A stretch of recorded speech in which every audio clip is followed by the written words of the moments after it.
Break के बाद एक बार फिर से आप सभी का बहुत बहुत स्वागत है। लगातार हम बातचीत कर रहे हैं माँ के दूसरे स्वरूप यानी ब्रह्मचारिणी स्वरूप के बारे में। ये भी जानने की कोशिश कर रहे हैं कि अलग अलग राशियों पर इस स्वरूप का क्या प्रभाव पड़ता है। और ब्रेक पे जाने से पहले हमने आपको बताया मेष, वृष, मिथुन, कर्क, सिंह और कन्या राशि के बारे में। और अब जान लेते हैं पंडित जी से तुला राशि के बारे में कि तुला राशि पर माँ के इस स्वरूप का क्या प्रभाव पड़ता है। पंडित जी जी, तुला राशि जिनकी जन्म राशि 7 होती है वो तुला राशि कहलाती है। चंद्रमा 7 नंबर राशि में जिनके वो तुला राशि कहलाती है। जी, तुला राशि शुक्र का प्रतिनिधित्व करती है और सफेद रंग का प्रतिनिधित्व करती है। इसलिए सफेद वस्त्र धारण करके ब्रह्मचारिणी स्वरूप की पूजा करने से विशेष लाभदायी रहता है। इसके अतिरिक्त तुला राशि वाले अगर वो सक्षम हैं तो जर्किन या हीरा अगर वो कहीं से प्राप्त कर सकते हैं तो पूजा के स्थान में रखने से धन धान्य संपन्नता बढ़ने के विशेष योग बनते हैं। जी, वृश्चिक राशि के ऊपर किस तरह का प्रभाव माँ के स्वरूप का पड़ता है? ये वृश्चिक राशि मंगल का प्रतिनिधित्व करती है और चूंकि ये जल राशि है मंगल की, फिर भी मंगल की राशि होने की वजह से लाल रंग का प्रतिनिधित्व करती है। इसलिए लाल रंग के जो कपड़े और सफ़ेद रंग के कपड़े आपने आसन पे बिछाए हुए हैं, चौकी पर बिछाए हुए हैं, वो तो ठीक है। मूंगा अगर धारण करके पूजा की जाए तो विशेष लाभदायक रहती है। इसके अतिरिक्त लाल रंग का रुमाल या अपनी जेब में रखें पूजा करते समय या पूजा की चौकी पर रख लें। चलिए, मूंगा आप धारण कर सकते हैं। उसके अलावा लाल रंग का कपड़ा भी धारण करने से आपको बहुत फायदा पहुंच सकता है। और अब बात कर लेते हैं धनु राशि की। पंडित जी जी, धनु राशि बृहस्पति का प्रतिनिधित्व करती है और बृहस्पति की उच्च राशि है।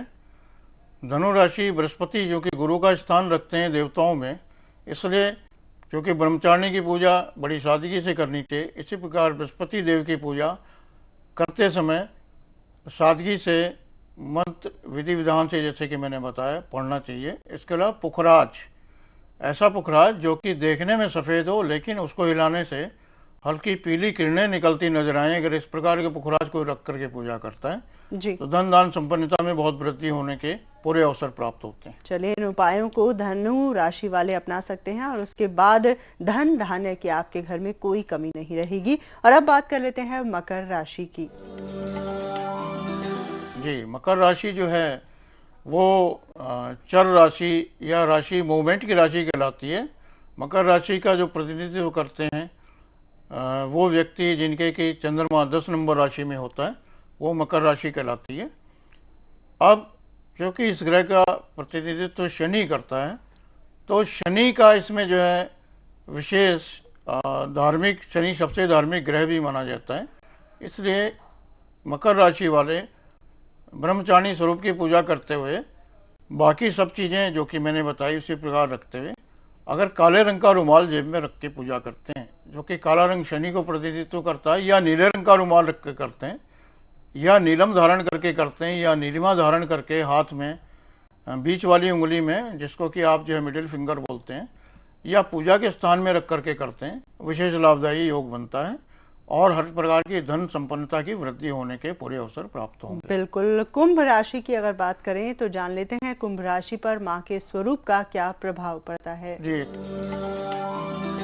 कुंभ राशि भी शनि का ही प्रतिनिधित्व करती है, लेकिन ये शनि का चर रूप नहीं है, स्थिर रूप मानते हुए शनि भगवान जो कि काले रंग का प्रतिनिधित्व करते हैं, नीले रंग का प्रतिनिधित्व करते हैं, नीलम और नीलिमा का प्रतिनिधित्व करते हैं, लोहे का प्रतिनिधित्व करते हैं। तो पूजा के स्थान में अगर आप किसी प्रकार से व्यवस्था कर सकते हो तो काले घोड़े की नाल या काले घोड़े की नाल की बनी हुई अंगूठी जी, अपनी मिडिल फिंगर में पहने, शनिवार के दिन पहले से पहन के रखी हो ठीक है, नहीं तो पूजा के स्थान पे रख दें और पूजा में रखी रहने दें। जब जो भी पहला शनिवार पड़े उस शनिवार को उसे धारण कर लें। जी, घोड़े की नाल के बारे में आपने हमें बताया। कई बार ये देखा जाता है कि घर के बाहर कई लोग घोड़े की नाल लगा लेते हैं, कील से ठोक लेते हैं, उसके पीछे क्या कारण होता है?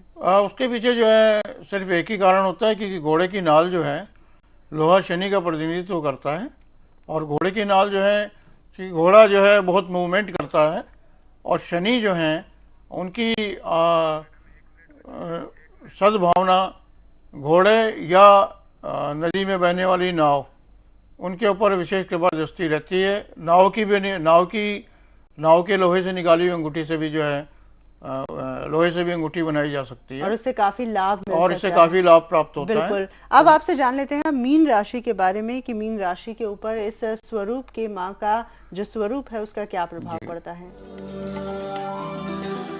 जी, मीन राशि जो है बृहस्पति की जल राशि है। जैसे कि बृहस्पति की बृहस्पति की अग्नि राशि होती है, उसी प्रकार से बृहस्पति की मीन राशि जो है जल राशि कहलाती है। तो ये पूजा ब्रह्मचारिणी स्वरूप की सादगी से करते हुए बृहस्पति का ही जो है कोई भी रत्न लायक जैसे कि पुखराज है, सफेद रंग का पुखराज धारण करके या पूजा के स्थान पे रख करके, और सफेद वस्त्र धारण करके साथ में पीले वस्त्र भी धारण कर सकते हैं, उनको पूजा के स्थान पे रख के पूजा की जा सकती है, वो विशेष लाभकारी रहेगा। चलिए, तो आपने जाना किस तरह से अलग अलग राशियों पर माँ के स्वरूप का क्या प्रभाव होता है, ये भी आपको बताने की कोशिश की कि माँ के स्वरूप का क्या महत्व होता है। और गुरुजी ने जो बताया है कि किस प्रकार से आप पूजा अर्चना कर सकते हैं, माँ को प्रसन्न कर सकते हैं, उन उपायों को आप जरूर अपनाइएगा और उसके बाद माँ के इस स्वरूप की कृपा हमेशा आपके ऊपर बनी रहेगी। और फिलहाल के लिए हमारे इस खास कार्यक्रम में बस इतना ही, लेकिन चलने से पहले धन्यवाद करना चाहेंगे पंडित शर्मा जी का। शर्मा जी, कार्यक्रम में आने के लिए और इस तमाम जानकारी के लिए आपका बहुत बहुत धन्यवाद। और इसी के साथ हमारे इस खास कार्यक्रम में बस इतना ही। जय माता की। जय माता।